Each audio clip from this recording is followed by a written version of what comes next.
చిలగడ దుంపల్లో చాలా పోషకాలుంటాయి. ఇవి ఆరోగ్యానికి అనేక ప్రయోజనాలను కలగజేస్తాయి. తీపి రుచితో ఉంటాయి.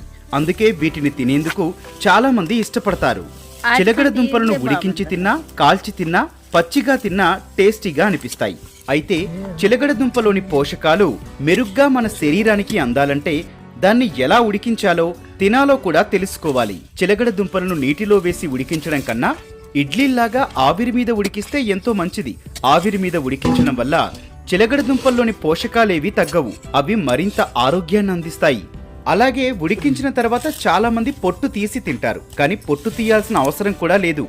చిలగడ దుంపను పొట్టుతో తింటే మరింత ఆరోగ్యం. ఉడికించిన చిలగడ దుంపలు డయాబెటీస్ ఉన్న వారికి మరింత మేలు. ఎందుకంటే వీటిలో గ్లైసెమిక్ ఇండెక్స్ చాలా తక్కువ.